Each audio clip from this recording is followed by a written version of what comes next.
นี้ได้มาสนทนาธรรมกันเกี่ยวกับ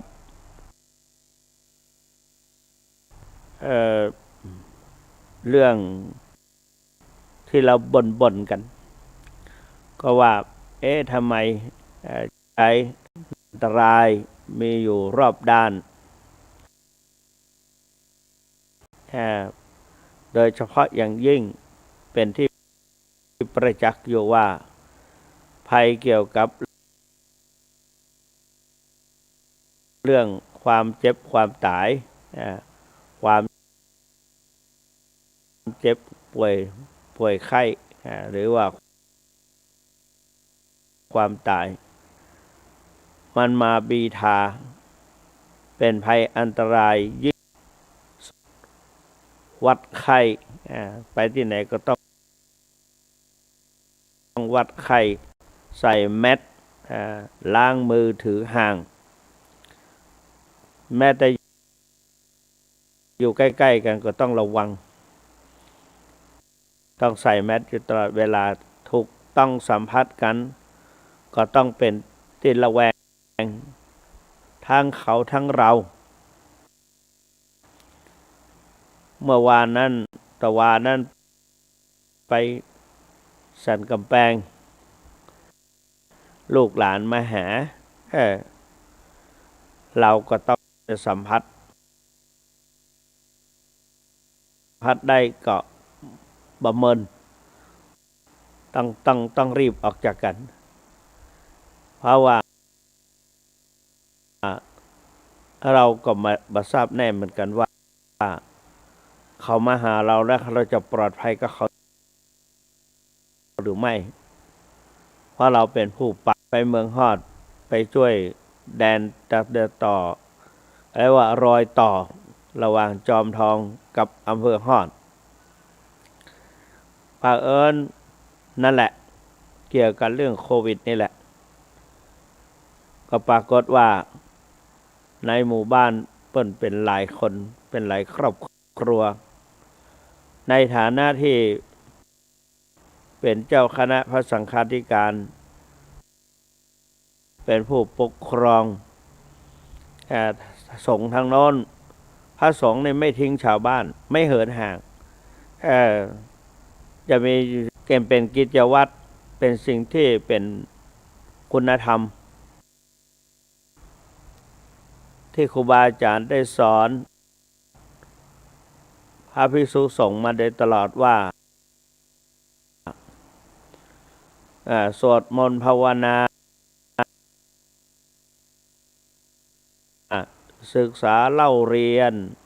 ภาคเพียรปฏิบัติสันทัดสั่งสอนไม่สันนิษมีภารกิจก็ปรึกษาปวงประชาไม่เหินห่างปวงประชาเปิ้นเจ็บเขาก็ต้องเยี่ยมไข้เปิ้นตายเขาก็ต้องช่วยเหลือ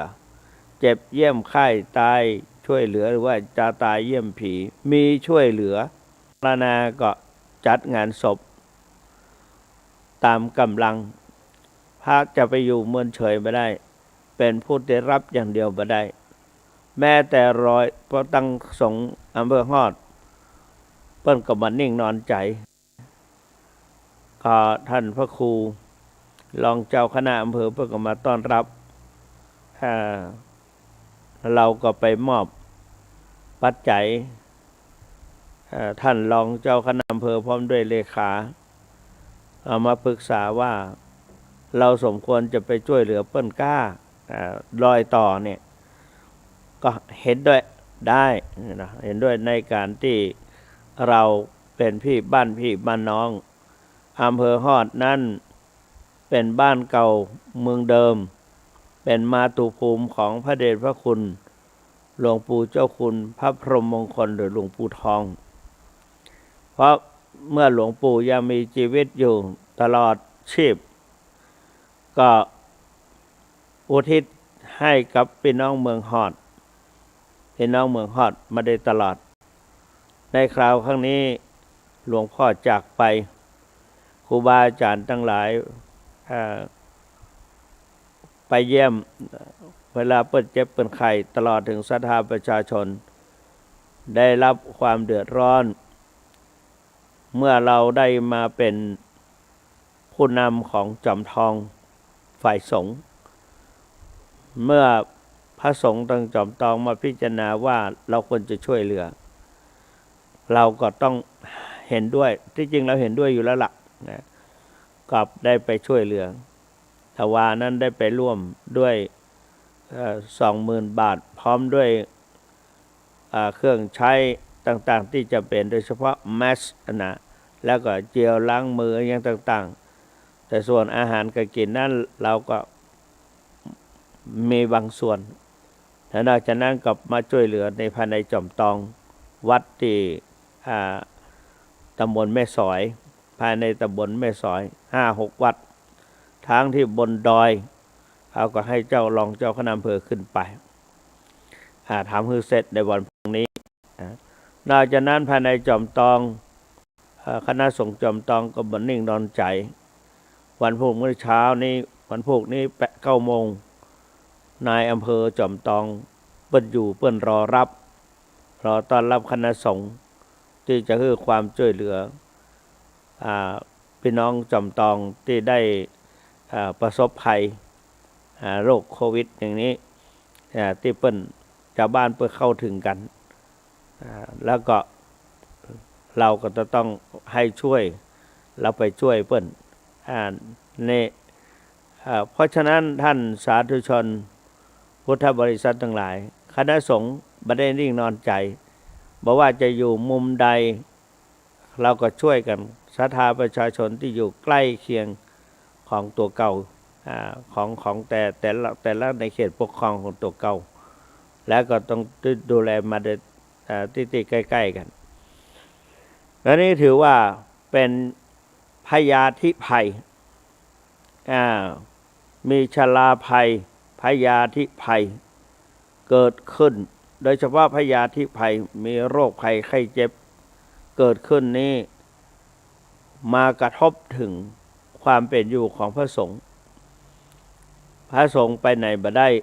แต่ละวัดปิดวัดปิดวาเหี่ยเป็นที่อินดูเหมือนกันถ้าเราเข้าไปสัมผัส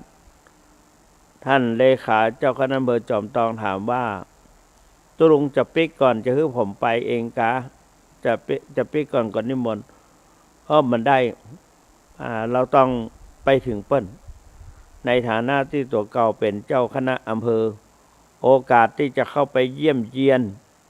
ในข่าวครั้งนี้ถือว่าเป็นสิ่งสำคัญไปดูก็มีปัญหาอย่างแต่ละวัดก็มีเจ้าอาวาสเหตุตนเดียวบ่ต้องต้อนรับอย่างนักเฮาก็ไปช่วยเหลือสิ่งที่เราช่วยเหลือนั่นก็คือแมสกับปัจจัยนะเป็นการปลอบใจให้กำลังใจแก่ผู้อยู่ในความผู้ใต้บังคับบัญชาแต่ผู้อยู่ภายใต้การปกครองดีกว่าภายใต้การปกครองแต่ละวัดเขาเห็นเจ้าคณะอำเภอไปเขาก็มีความชื่นใจว่าบัลละบ่ทิ้งถึงแม้ว่าไปวัดไหนไม่นานไปอยู่กำเดียวก็ปิกเพราะป้าเปิ้นบ่ฮื้ออยู่มันได้ว่าเจ้าของที่นะในส่วนกลางทางสาธารณสุขทางคุณหมอหรือว่าทางอสมเปิ้นบ่ฮื้ออยู่แต่กันเบิ่นแม้แต่ศรัทธาประชาชนที่มาทำบุญในวัดในวาได้ไปเห็นแล้วก็เกิดความสังเวชท่านพระครูโสพลสุวรรณธรผู้ช่วยเจ้าวาดวัดพระธาตุจอมทองมีศรัทธาประชาชนเป็นพระสงฆ์เป็นภิกษุเป็นลูกหลานของวัดพระธาตุจอมทองคนเฮาทั้งหลายที่มีความสนิทใจกันมีความเวลาเดือดร้อนฮ้อนหายอย่างต่างๆจะมาถึงก่อนก็คือหมู่พี่หมู่น้องตัวเจ้าที่บ้านเกิดเมืองนอนของตัวเก่าถ้าจะไปหาท่านเจ้าคุณก็เกรงใจ1ก็เป็นเจ้าคุณ 2ก็เป็นเจ้าคณะอำเภอ3ก็สามารถประกาศว่าเป็นด็อกเตอร์สามภาษาทาญาติโยมก็เก่งใจแต่ความจริงน่ะหูเขาก็ฟังตลอดว่าเพิ่นจะมาฮ้องมาเคาะเมื่อใดแต่เขาก็อยู่ตรงนั้นน่ะแต่ว่ามีผ้าม่านบังก็แต่ก็บ่เป็นหยังเขาก็ไปหันเปิ้นเมื่อศรัทธาประชาชนไปก็ไปสังเกตดูก็เปิ้นก็อยู่ในห้องมีมุ้งลวดแถมเวลาใครจะมาทำบุญก็เคาะปักๆๆแล้วเปิ้นก็เอาบาตรตั้งไว้หน้าห้องและตัวเปิ้นก็อยู่ในห้องแต่ก็อู้กันได้อยู่ในมุ้งลวดแล้วก็ใส่สวมแมสแล้วก็ยื่นถ้าเป็นญาติโยมเปิ้นก็เอาผ้ามารับเปิ้นเอาผ้าที่เอาผ้าปูไว้เขาเรียกผ้ารับประเคนปูไว้แล้วก็เอาบาตรวางเปิดฝาบาตรไว้ถ้าใครจะไปทำบุญก็เอาไปใส่ในบาตรเปิดฝาบาตรเองแล้วก็หลวงพ่อก็นั่งอยู่ในห้องเสร็จเรียบร้อยแล้วก็ปั่นป่อนมีโต๊ะกั้นทำตัวหนึ่งก็ถือว่าห่างละถือระยะห่างศรัทธาก็อยากจะทำบุญแต่ว่าความจริงตัวเจ้าไม่ได้รังเกียจตัวอาตมาก็เหมือนกับอยู่ในห้องเขาก็เอาล่อนไปใส่บาตรอาตมาก็ยืนอยู่ปั่นปอนโยมก็นั่งปั่นรับพรทำให้ความสบายใจเกิดขึ้นทั้งหลายฝ่ายอันนี้ก็เป็นว่าการอยู่อย่างปัจจุบันก็ถือว่าเป็นโอกาสที่เราได้เกิดมาประสบพบเห็นที่อื่นเป็นเกิดสงครามยึดบ้านยึดเมืองกันในสมัยก่อนพ่อแม่เมื่อแม่ตัวเป็นสาวน้อยก็เกิดสงครามโลกครั้งที่2ยังโตอกตกใจยิ่งกว่าเราบอกว่าลูกระเบิดจะตกมาเมื่อไหร่แต่ส่วนเฮาทั้งหลายก็บอกรู้ว่าโควิดจะมาหาเราเมื่อไหร่เพราะฉะนั้นก็ต้องระวังโยมพ่อโยมแม่ล่นเข้าหลุมบังเกอร์หลุมลบภัยตัวเฮาทั้งหลายก็ใส่แมสสวมหน้ากากใส่แมสล้างมือถือห่างอย่างเงี้ยท่านสาธุชนทั้งหลายนะเพราะฉะนั้นเราทั้งหลายก็ต้อง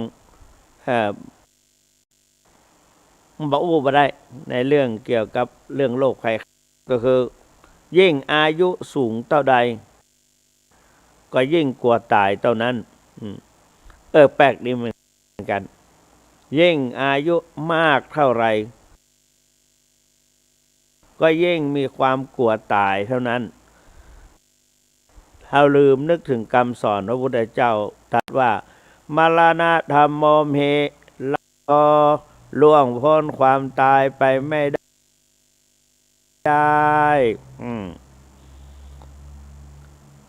อย่างที่อาตมาเคยว่า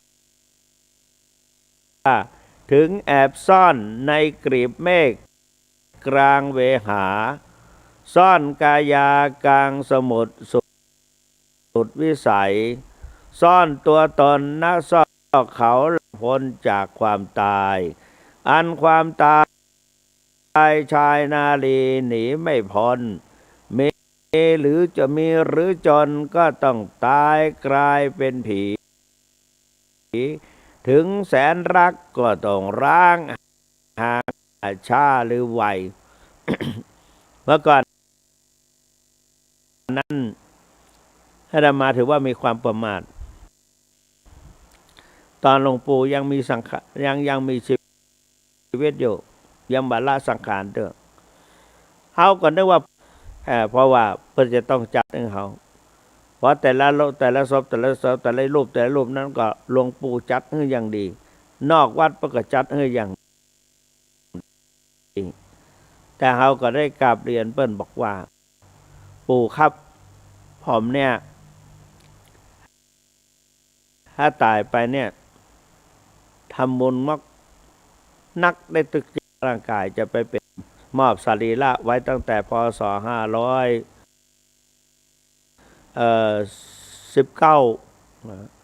พอเมื่อ518นั้นถูกผ่าตัดอย่างใหญ่หลวงเพิ่นเอาไตออกไปเหี่ยแก่นพอ519ก็เลยไปมอบร่างกายแก่โรงพยาบาลมหานคร หรือว่านครเชียงใหม่ หรือว่าหงยาสวนดอกฝ่ายกายภาคอย่างกายภาควิภาคศาสตร์เนี่ยกายวิภาคศาสตร์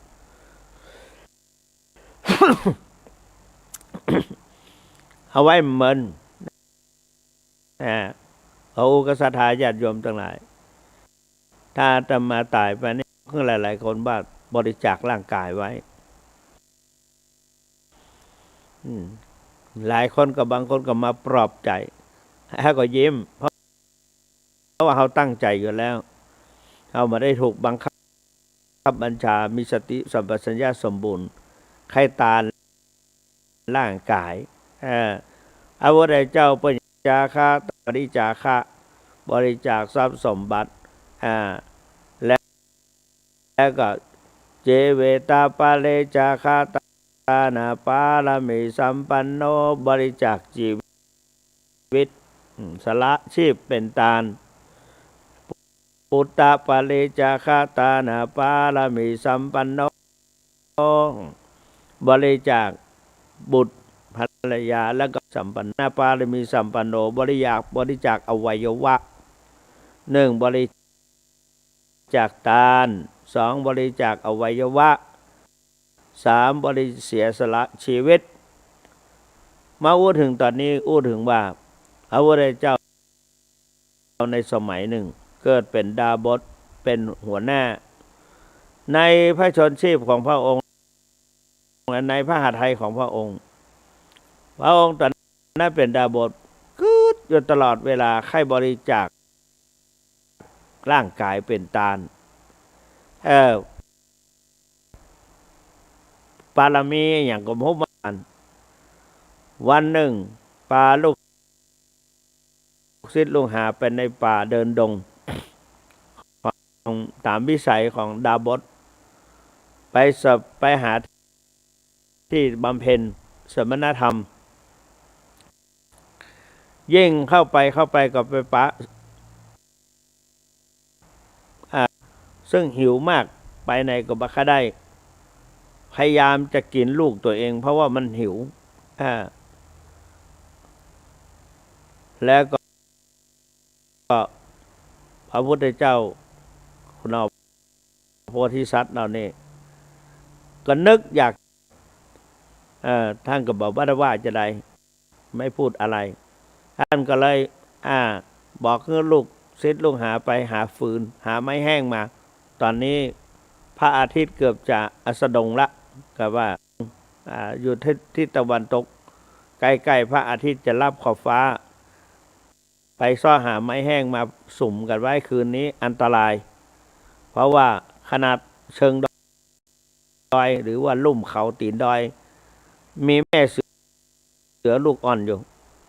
ก็กำลังหิวขยับขยื่นพยายามแยกเขี้ยวยิงฟันจะกินลูกแต่ก็ยังมีน้ำใจอยู่ใจก็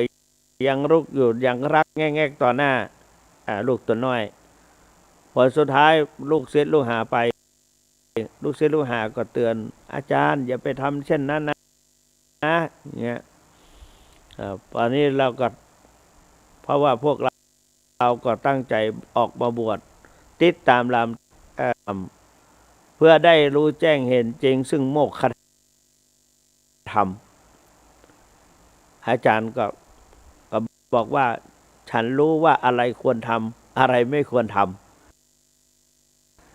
คำพูดว่าอะไรควรทำอะไรไม่ควรทำเพื่อลูกศิษย์คลายใจปลาก็เข้าไปในป่าเข้าไปในป่าหาไม้แห้งเพื่อที่จะเอามาก่อไฟในขณะที่ลูกศิษย์ลูกหาเข้าไปในป่าเนี่ยอาจารย์ก็รีบลุกไปว่าอะไรควรทำอะไรไม่ควรทำตอนนี้โอกาสบางครั้งเราอยากจะยังบ่พร้อม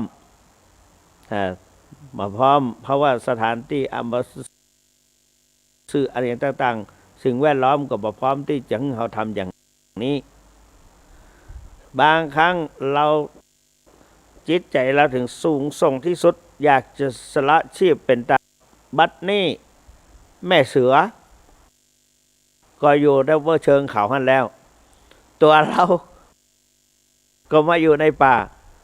แล้วโอกาสที่เราจะเข้าไปหาเสือนั้นก็บ่ยากคือเพียงกระโดดลงไปเราก็ตายละกว่าเสือจะตะคุบนะแล้วก็ลูกเสือไว้ตัวโอกาสดีและเราก็จะต้องตั้งสัจจะอธิษฐานเพื่อโพธิญาณเพื่อการได้ตรัสรู้เป็นอนุตตรสัมมาสัมพุทธเจ้าดีใจปีติความเหน็ดเหนื่อยเมื่อยล้านั้นหายไปเป็นปิดทิ้งเหยียบแผ่นดินเหมือนกับเหยียบมันคือกระเด้งขึ้นนะเพราะปีติสูงส่งไปถึงที่ปากเหวนั้นก็ตะโกนเรียกเสือว่าแม่เสือเจ้าอย่าได้ทำให้ผิดธรรมชาติว่าเป็นว่าขนาดเสือยังไม่กินลูกของมันแต่ตอนนี้ความหิวกินข้านี่เตอะเนี่ยแล้วก็ลูกของเจ้าก็จะปลอดภัยว่าแล้วหน่อโพธิสัตว์ก็พุ่งตัวลงด้วยจิตศรัทธาอันลุ่มใสก็ได้บริจาคร่างกายลูกศิษย์ลูกหากลับมาหอบฟืนมาต่างคิดในใจว่าวันนี้อาจารย์จะต้องสอนทำการดูลเนี่ยความโศกเศร้าเป็นทุกข์หนักพระสัมมาสัมพุทธเจ้าตรัสว่าความทุกข์เกิดขึ้นแก่เราทั้งหลายอยู่ตลอดเวลาเพราะฉะนั้นความทุกข์ก็คือความไม่สบายกายไม่สบายใจเราตรัสทุกข์ไว้ถึง10ประการ 1. สภาวะทุกข์ทุกข์ประจำสังขารมีชาติชรามรณะชาติชรามรณะเราเกิดมาหลายภพหลายชาติเพื่อที่จะบรรลุสำเร็จเป็นพระสัมมาสัมพุทธเจ้าแต่ต้องเกิดในภพในชาติต่างๆบางครั้งก็เกิดในนรกบางครั้งก็เกิดเป็นสัตว์เดรัจฉานเกิดเป็นสัตว์เดรัจฉานนับชาติบ่ได้พระพุทธเจ้าเอาตั้งแต่เว้นจำพวกหนอนจำพวกต่างๆนอกจากที่จะมีชีวิตอยู่ด้วยความยากลำบากเป็นกระต่ายกระแตกระลอกลิงบางชะนีลิงข้างบางชะนีตลอดถึงจางสิงนี่มีพระพุทธเจ้าเกิดในร่างสิงมีแต่เสือบัดได้ยิน แต่สิงโตมีแล้วก็นอกจากนั้นได้เกิดเป็นต่างๆกระต่ายอย่างเนี้ยพระพุทธเจ้าเกิดปลาดุกก็ยังมีเกิดเป็นปลาดุกเมื่อในธรรมที่เอามาว่าเมื่อวันพรรษาที่แล้วเป็นบุญปัจจุบันนี้เอาทำวันพุธวันเหือนิเทศทำเรื่องสารีบุตรนิพพานสาบุตรนิพพานแล้วก็ปลาหุนนิพพานกัสสปะนิพพานจะได้ฟังเรื่องต่างนี้ คือเสร็จคือได้ศรัทธาเป็นสารีบุตรนั้นทรัพย์แสงเป็นทรัพย์โบราณสำนวนโบราณเยาวชนในยุคนี้จะเข้าใจได้เก่าถามเพื่อนึกถึงเก่าเป็นสมณเณรน้อยไปหันคนเฒ่าคนแก่พวกอุ้ยปนานเปิ้นอู้กันในสำนวนเช่นนี้ในตามข้าวทำเพราะว่าสมัยก่อนนั้นเขาก็เมื่อเปิ้นนิมนต์พระมาเทศธรรมก็มักจะไปฟังกับพวกอุ้ยปนานแล้วโดยมีเจ้าอาวาสหลวงพ่อครูบาปันเป็นเก้าเป็นประธานเนนน้อยก็คงจะมีเขาคนเดียวนั่นแหละที่จะไปฟังธรรมอย่างนั้นเพราะว่าได้รับคำชื่นชมจากคนเฒ่าคนแก่ก็เลยดีใจนะได้รับคำชมเป็นว่าพระน้อยนี่โอ้เก่งนะพระน้อยนี่เก่งมีจิตใจคล้อยตามธรรมวันรุ่นวันหน้าจะได้เป็นครูบาอาจารย์บางคนก็ยังมหาเป็นยังได้ไผ่ย่ำหู้ยังว่ามหาก็สมมาตรปรารถนาเขาแต่อาตมาก็ได้เป็นมหาแต่เนี่ยเอามานำนึกถึงก็เพราะกำจุกำซุยของคนเฒ่าคนแก่สมัยแต่ก่อนยุยงส่งเสริมคบคนดีคนคบคนดีเนี่ยคนดีบางคบบัณฑิตพาไปหาผลแต่ก็ต้องใช้เวลานานจะต้องอาศัยตัวเก่าชอบตัว เมื่อนี้มาพูดถึง เวียนว่ายตายเกิดในชาติภพต่างๆชาติชรานอกจากนั้นเราแก่ชรามาชราความชรานั้นเกิดขึ้นกับเรานำเอาความสะดวกนำเอาความคล่องแคล่วและก็ความทนทานต่อดินฟ้าก็ทำให้เรานั้นเจ็บไข้ได้ป่วยได้ง่ายก็หูตาก็บาไข้ดีไปละจะสนรู้เข็มหรือแย่หูเข็มแย้งหูเข็มมาได้ละนี่ก็คือความชราอย่างชรามาประกอบ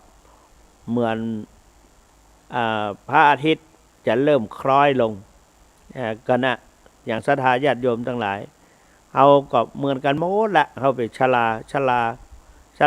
อันเนี้ยความชราเนี่ยนะชราธโมมหิเรามีความแก่เป็นธรรมดาชรังอนัตติโตล่วงพ้นความแก่ไปไม่ได้ท่านสาธุชนผู้มีเกียรติผู้อุ้ยไม่อุ้ยทั้งหลายจะไปน้อยใจถ้าเจ้าคุณก็แก่เหมือนกันมันก็บัดต่างอย่างกระทั่งศรัทธาสาธุชนอย่างเท่าใดโรคภัยไข้เจ็บก็สุ่มลุมเล้าเหมือนกันหมดแต่ว่าเรารักษาสุขภาพอันนี้ไว้ร่างกายอันนี้ไว้แล้วก็ประกอบความดี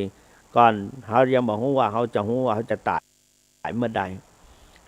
บอกว่าจะตายเมื่อใดแต่ในขณะที่เรายังมีชีวิตอยู่เนี่ยเราก็พยายามทำความดีสร้างความดีมีไหว้พระสวดมนต์เจริญจิตภาวนาจิตเนี่ยเป็นสิ่งสำคัญรักษาจิตให้ดีทำหน้าที่ให้ถูกต้องมีสติไม่บกพร่องความเศร้าหมองจะหมดไปหากรักษาจิตไม่ดีทำหน้าที่ไม่ถูกต้องแถมมีสติบกพร่องความเศร้าหมองก็จะมากมายรักษาจิตให้สะอาดเวลาเช้าให้ขาวเวลาเพลให้เย็นเวลาค่ำให้ชุ่มช่ำเวลากลางคืนให้สดชื่นทุกขณะลมหายใจต้องรักษาอย่างนี้เนี่ยเกิดมาแล้วก็เมื่อเกิดมาแล้วก็แก่แล้วก็เดินทางไปสู่จุดจบเหมือนดวงอาทิตย์เมื่อเกิดอุทัยได้ก็อัสดงคตได้นะพระอาทิตย์อุทัยก็คือเกิดขึ้นพระอาทิตย์ขึ้นได้แล้วก็เคลื่อนคล้อยไปตามท้องฟ้าโสกะปริเทวะทุกขโทมนัสได้ แก่ความเศร้าโศกเสียใจพิไรลำพันธ์เมื่อมีการภัยภาคจากไปอย่างวัดพระราชจอมทอง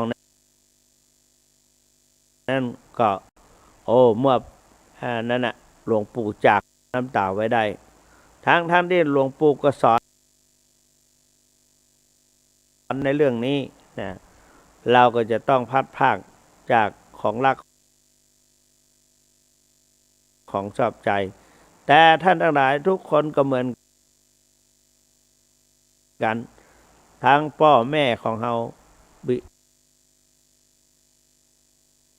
ดามารดาหรือปู่ย่าตายโสกะปริเทวะทุกขะทุกขโทมนัสอุปยาสะแล้วว่าความคับแค้นใจอันนี้เรียกว่า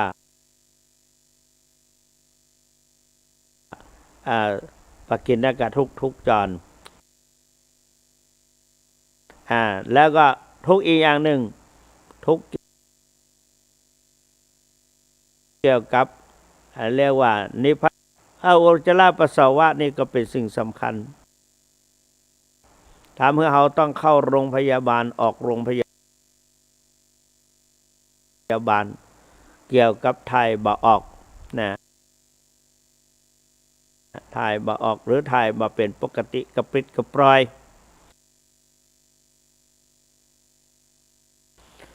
ต้องเข้าหาหมอทุกวันนี้ดีนะหมอแต่ไปตรวจดูปลายสาเหตุแล้วนอกจากนั้นก็มอบยาให้กินแต่ความจริงแล้วหมอก็ไปอยากจะให้กินยาให้เรามารักษาออกกำลังกาย2กินอาหารจำพวกอย่างจะไปหมอว่าเราก็มาลืมตอนแรกก็เขียนไปจะดี 4-5 ข้อ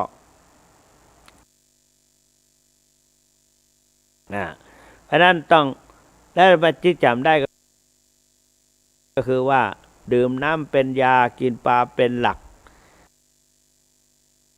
กินผักครึ่งแต่ของหวานไม่ทานของเค็มไม่เข้มของทอดของเค็มเอาเรื่องเหมือนกันของเค็มไม่เข้มของทอดไม่กอดขวดเหล้าไม่เฝ้าดูดควันสุริยันวันทาเนี่ยภาวนาเป็นนิดอยู่เนี่ยสวดมนต์ภาวนาเนี่ย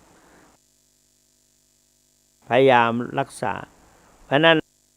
เขาก็บอกให้ออกเนาะมันเจ็บมันปวดมันออกมันก็ตีก็เมาหัวเมาเกาแต่ว่าออกยิ่งเป็นเพศตุ้ยเจ้าเนี่ยออกกำลังกายก็ลำบากก็เลยเอาแบบมาหลวงปู่ก็เคยสอนว่ามาจงกรมดีกว่าชอบไปเดินชอบไปคนจีนชอบไปวิ่งออกโยคะ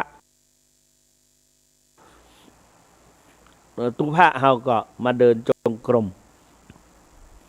การเดินจงกรมนั้นมีประโยชน์อยู่ในพระบาลีว่าการทำความเพียร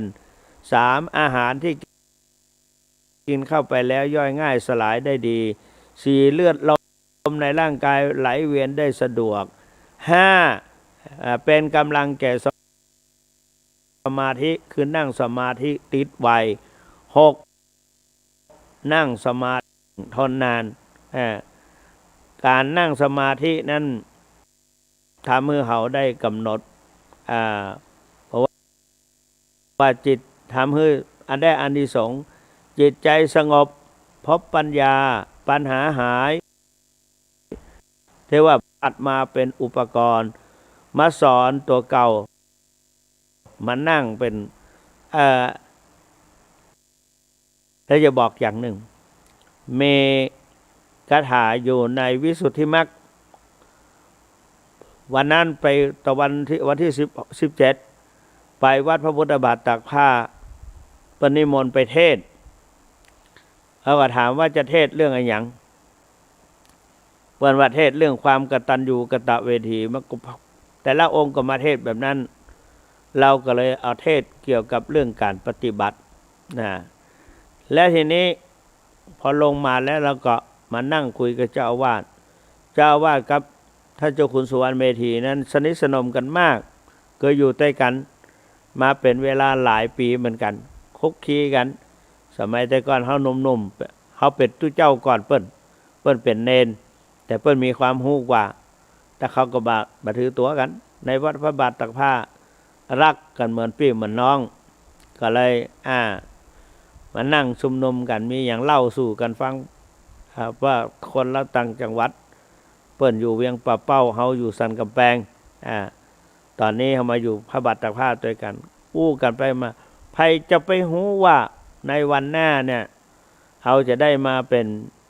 รักษาการเจ้าเขาเป็นเจ้ารักษาการเจ้าวาดพระลำหลวงเปิ้นเป็นเจ้าอาวาสแล้วมาเป็นเจ้าคณะอำเภอเหมือนกันเป็นเจ้าคุณเหมือนกันพ่อหน้ากันแล้วก็ยิ้มแล้วอู้กันทีนี้มาอู้เรื่องโรคภัยไข้เจ็บมีเหมือนกันอู้เรื่องโรคภัยไข้เจ็บแต่พอดีท่านเจ้าคุณสุวรรณเมธีนั้นมีบุญอยู่น้อยท่านเจ้าอาวาสเจ้าคณะจังหวัดชัยนาทมาคารวะสรีระร่างกายหลวงปู่ในตอนนั้นแล้วก็มาหันเฮาป่วยเฮาอาพาธเดินย่องแยงแต่ว่าเฮามีน้ำใจต้อนรับแขกพยายามเดินส่งท่านมาแล้วก็ใจไม่เท้าไปด้วยท่านก็เลยบอกว่าหลวงพ่อผมเนี่ยนะก็ป่วยเหมือนกันผมเพิ่งหายไม่กี่ปีมันนี่แหละหลวงพ่อผมจะให้คาถาไว้บทหนึ่งหลวงพ่อจะเชื่อหรือเปล่าไม่รู้หลวงพ่อลองทำดูสิสัพเพอัตตภาวะปริยาปันนาสถาจะจดไว้ก็ได้เนอะสัพเพอัตตภาวะปริยาปันนาอเวราอภยาปัชชาอนีคาสุขีอัตานังปริหะรันตุเปิ้นบอกว่าเปิ้นเป็นมะเร็งในร่างกายหลายจุดแล้วก็ได้ใช้คาถาบทนี้เสกน้ำเสกยังฉันเสร็จน้ำฉันว่าสัพเพอัตตภาวะปริยาปันนาอเวราอภยาปัชชาอนีคาสุขีอัตตานังปริหะรันตุอันเนี้ยเพิ่งกระจายบทนี้ปรากฏว่า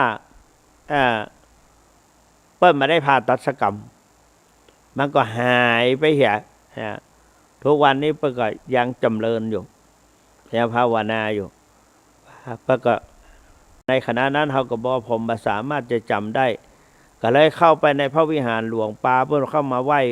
พระทักษิณโมลีธาตุในพระวิหารหลวงแล้วก็ขอกระดาษเศษจากผู้เฝ้าวิหารเปิ้ลก็เอาซองเปล่าๆแล้วก็ท่านก็ขอยืมปากกาถ้าก็จดของท่านไว้ให้เป็นบรรทัดและมอบหมายให้อาตมาภาพเจ้าคุณพระสุวรรณเมธีท่านก็บอกว่าหลวงพ่อท่องสาธยายไปตั้งแต่บัดนี้เป็นต้นไปอาตมาสามารถพยุงร่างกายได้ปีนึงจนได้เพราะว่าในปีนั้นเป็นปีที่เราจะต้องลงไปที่ศาลาทั้งกลางวันและกลางคืนเมื่อหลวงพ่อมรณภาพใหม่ๆก็มีทั้งพระภิกษุสงฆ์มีทั้งทั้งพระเนี่ยทั้งพระเถระผู้ใหญ่ทั้งคนบ้านเมืองขณะท่านชวนหลีกภัยก็ไปพลเอกชวลิตยงใจยุทธก็ไปแต่ว่าเจ้าคุณสุวรรณบัตรตันหันไม่ทันเห็นมาหัวเปิ้นไปตอนใดมาหัวเขากลับมาตอนใดสับเปลี่ยนเอาอาจจะไปห้องน้ำก็ได้เพราะว่าเราไปก็บ่ไหวระยะนั้นเราก็บ่สบาย อันนี้แต่ปรากฏว่าเปิ้นไปไปกันเพราะฉะนั้นเราก็จะต้องในฐานะที่มีพรรษายุการสูงกว่าภิกษุรูปอื่นภายในวัดอาวุโสกว่าคนอื่นว่างั้นเด้อแล้วก็ต้องไปนั่งสามเจ้าคุณมาได้ว่าเข้าเวรละตอนแรกก็จะเปลี่ยนปัดรัดรอง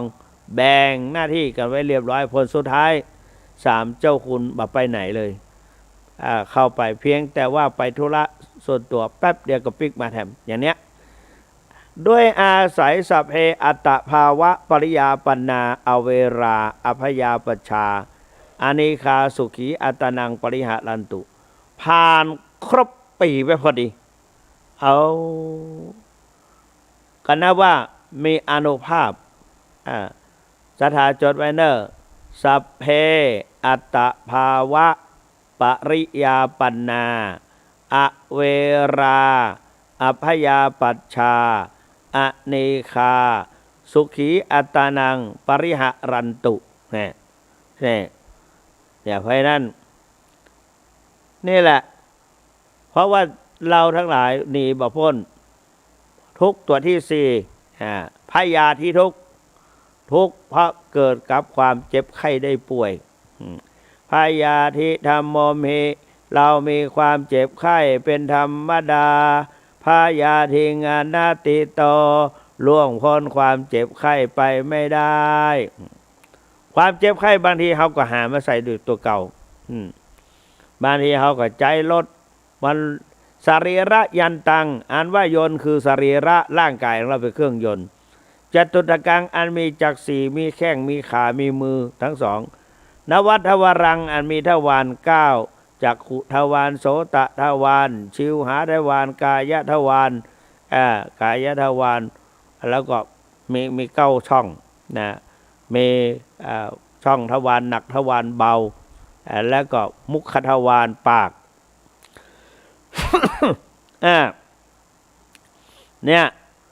ทวารบางอย่างก็เป็นที่นำเข้านะโสตทวารบางทีก็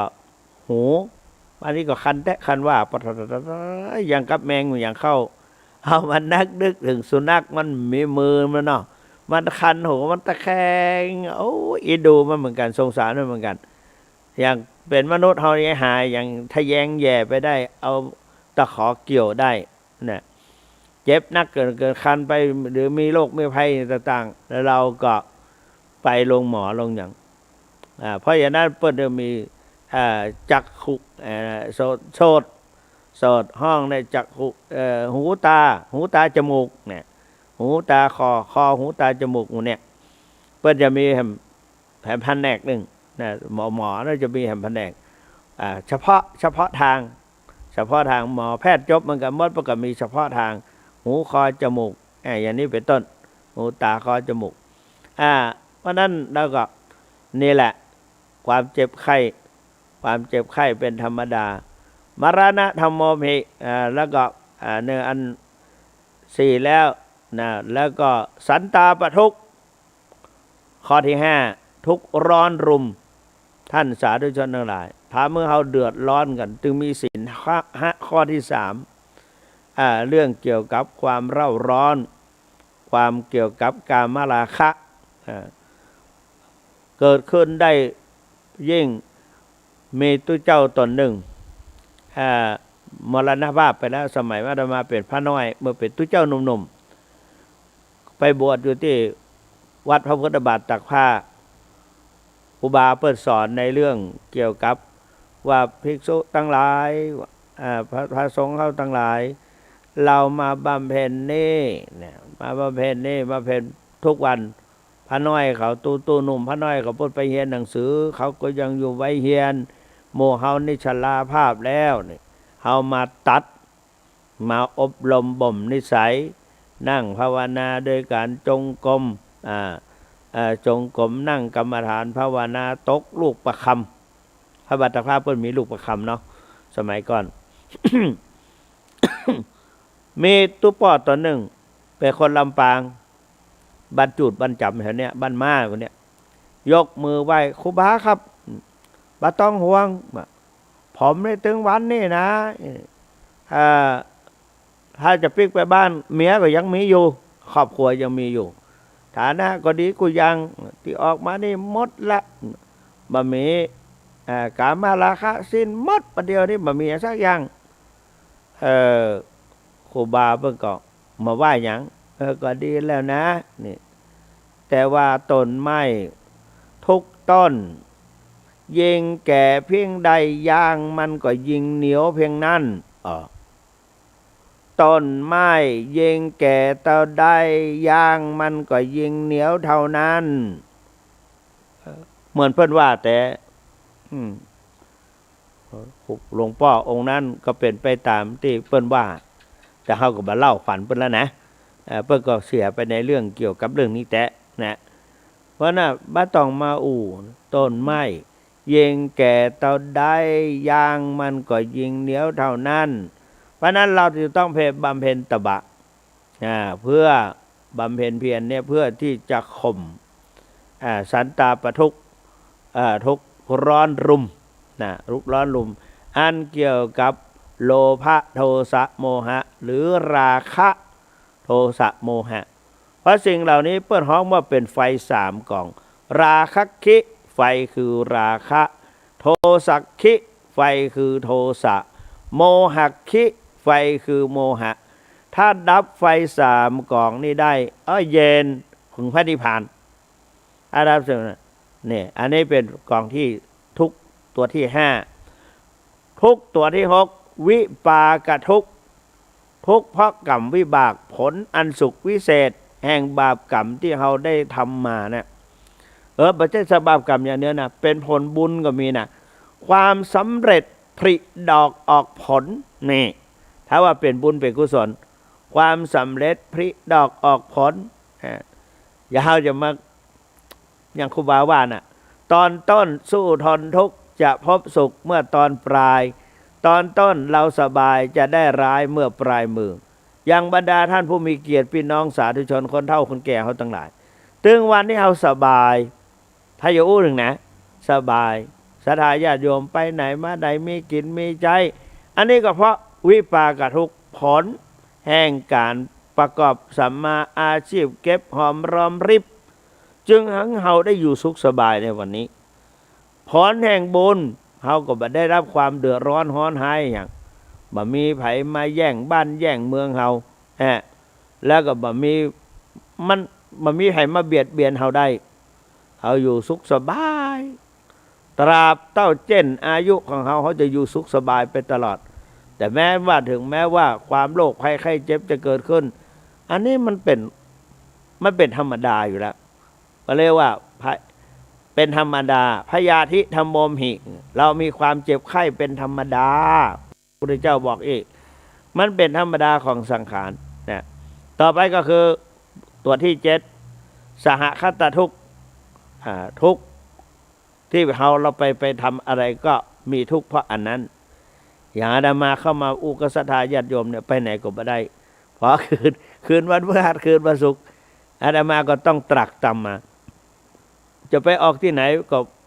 เครื่องสื่อเครื่องต่างๆเขาก็บ่มีเน็ตเขาก็บ่แหงยังก็บ่แหงอาศัยท่านพระครูพระครูสังฆพานวิชัยพระครูสังฆพานวิชัยเป็นฐานานุกรมของหลวงปู่เพิ่นทำงานนี่พอดีเพิ่นมาทำงานเกี่ยวกับเผยแพร่ก็ท่านก็กับท่านไพฑูรย์ดึกหนึ่งกลางคืนท่านไพสุวรรณแห่งท่านหนึ่งวันนี้วันพุธวันจะไปฉีดยาเข็มที่2เนี่ยวันนี้ขอพักผ่อนก่อนว่าเนี่ยท่านเจ้าคุณกับตอนต้องไปนำทำวัดสวดมนต์มันจะนำไปเป็นนำไปเป็นประธานเพื่อนเห็นทุกเช้าทุกเย็นแต่วันนี้ก็บอกว่าเตรียมตัวจะออกอากาศเพราะว่ากลางวันนั้นไม่ได้พักผ่อนเลยไปหั่นไปนี่แต่อยู่ไปได้อาตมาก็ต้องท่องหนังสือต้องเตรียมตัวไว้มันมีหลายอย่างแล้ววันเสาร์ก็จะได้สอนวิชาบาลีไวยากรณ์ให้แก่นิสิตของมหาวิทยาลัยมหาจุฬาลงกรณราชวิทยาลัยเขตเชียงใหม่เพราะว่าอาจารย์ดร.ชัยพิชิตเพิ่นว่าขอสอนช่วยเพราะว่าท่านอธิการบดีเปิ้นนำให้อาตมาตั้งให้เป็นอาจารย์พิเศษในฐานะที่จบมาเป็นด็อกเตอร์จบมาแล้วบ่ได้อย่างก็อายเปิ้นก็ให้มีส่วนอย่างนั้นก็สอนวิชาในที่ตัวเองชำนาญแล้วก็อาหารและปริเยติทุกเกี่ยวกับอาหารทุกเกี่ยวกับการกินอาหารแล้วก็นอกจากนั้นวิวาทะมูลกทุกเกี่ยวกับ เกิดขึ้นเพราะความวิวาทบาดหมางทะเลาะเบาะแว้งกันและสุดท้ายก็ทุกขขันธ์ทุกขันธ์เนี่ยประจำขันธ์ห้าเนี่ยเอาจะต้องโอ้ยตื่นเจ้ามาก็ต้องกว่าจะเซ็ตอย่างต่างๆกว่าจะเป็นอิสระกว่าจะกินข้าวกินยาอย่างเรียบร้อยสาธุชนพุทธบริษัททั้งหลายเราท่านทั้งหลายมักเกี่ยวกับเรื่องตัวเก่ามีภาระที่จะต้องดูแลตัวเก่าเพราะจะทำอย่างไวๆก็ไม่ได้นอกจากนั้นอันนี้ก็คือทุกขขันธ์บริหารร่างกายขันธ์ห้าของเรานี่คืออยู่ไปเป็นวันๆพออู้มาถึงตอนนี้ก็เหลือเวลาแถม7 นาที0817830215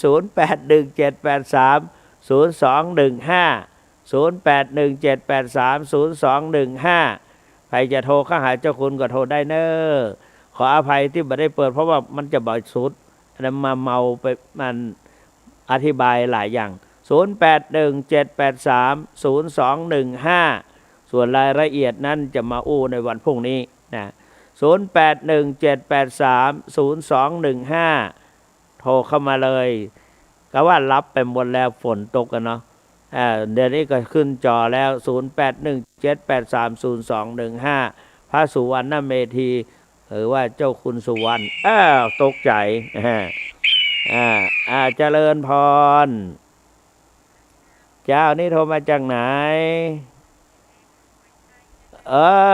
ดีแล้วแต่ฟังชัดดีเนาะ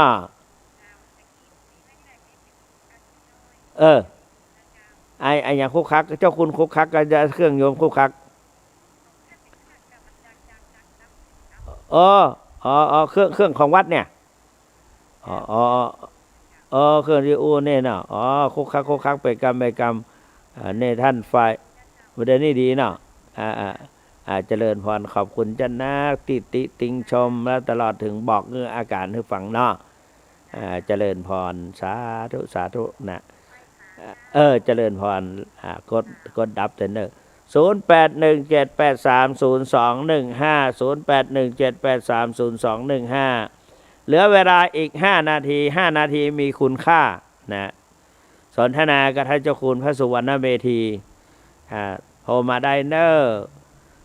0817830215ก็ท่านหลายคนก็บอกว่าโอ้ท่านเจ้าคุณเอ้ยตาจะลุกขึ้นมาจะโทรมันก็เป็นมุงมังไปเปิ้นรับเปิ้นนอนกันอย่างกี้ก็ท่านไพบุญบอกว่าหลวงพ่อน่าจะออกหัวค่ำหน่อยนะฮัลโหลเจริญพรเจ้านี่โทรจากไหนเอ่ยสารปีเนาะฝนตกว่าพี่วันนี้บ่ตกเนาะได้ยินเสียงชัดดีเนาะ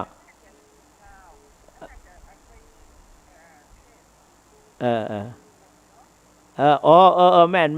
มาในกวงวันที่31นั่นเนาะเจริญพรเจริญพรกดปิดกรรมกดปิดกรรมคนอื่นจะได้เข้า0817830215วางสายน้อยวางเปิ้นมาวางสายแล้วพี่โยมกดปิดกรรมกะกดปิดก็โยมกดปิดมันกับคนอื่นเข้าไปได้081เปิ้นไม่ยอมปิดปิดละยังมาเจ้าอยู่ จะเล่นพรครับเป็นได้พ่องได้ยินชัดดีก่อนอยู่ที่ไหนนะป่าโมกกะได้ยินชัดดีเนาะ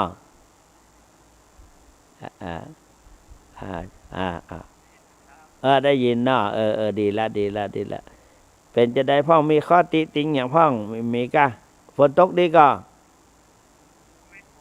ไม่ตกเนาะไม่เป็นไรขอบคุณมากที่แจ้งข่าวให้ทราบครับค่ะเจริญพรกดปิดด้วยนะ0817830215นะ0817830215ยังเหลือเวลาทำ3 นาทีโทรเข้ามาได้เลยนะ0817830215เปิ้นบอกว่าอยู่มาจากในสวนโมกไก่นั่นแหละสวนโมกครับสงสัยเป็นพระ 0817830215โทรเข้ามาได้เลยนะ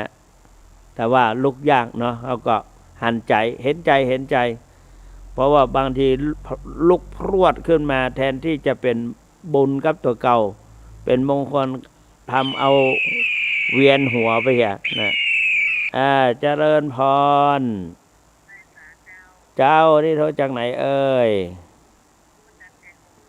โอ้เจ้โฮมลำปางได้ยินชัดก่อสาธุเจริญพรช่วยปิดกรรมเจริญพรเจ้านี่โทรจากไหนเอ่ยสันกำแพงบ้านเจ้าคุณนะอำเภอที่เจ้าคุณอยู่นั่นเนาะมาตุภูมิออกวันพัดกับวันศุกร์วันคืนวันพรุ่งนี้แหมวันหนึ่งตั้งแต่4 ทุ่มเปิ้นนอนกันมาแล้วนะ4 ทุ่มถึง5 ทุ่มนะ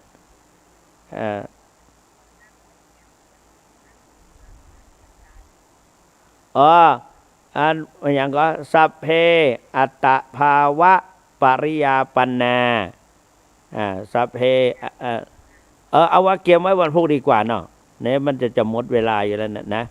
และเกียมประกาศไว้จำอันตรงหัวข้อมันสัพเพอัตตภาวะปริยาปันนาแล้วก็เสาะหาแทนว่าอเวราอภยาปัจจาอนิคาสุขีอัตนังปริยันตุมันนี่เขาว่ากันได้ข้อสำคัญคือว่าสัพเพอัตตภาวะปริยาปันนาอันนี้ข้อนี้ก็ท่านเจ้าคุณวัดพระพุทธบาทตักผ้าเปิดพอเปิดเก่งเปิดเก่งแล้วก็สามารถเข้าไปดูได้เปิดก็บอกว่าอยู่ในวิสุทธิมรรคแต่เนี่ยนะมีเนี่ยแล้วเปิดก็เอาให้อาตมาดูเปิดเทคโนโลยีเปิดใจเป็นแล้วก็อาตมาก็บอกว่านั่นแหละสัพเพอัตตภาวะปริยาปันนาอเวลาอภยาปัจจาอนิคาสุขีอัตนังปริหะลันตุพอดีเหลือบดูเวลาหมดพอดีวันพวกนี้เราปะกันแถมใหม่เพราะฉะนั้นท้ายที่สุดนี้ขออนุภาพคุณพระศรีรัตนตรัยและกุศลผลบุญ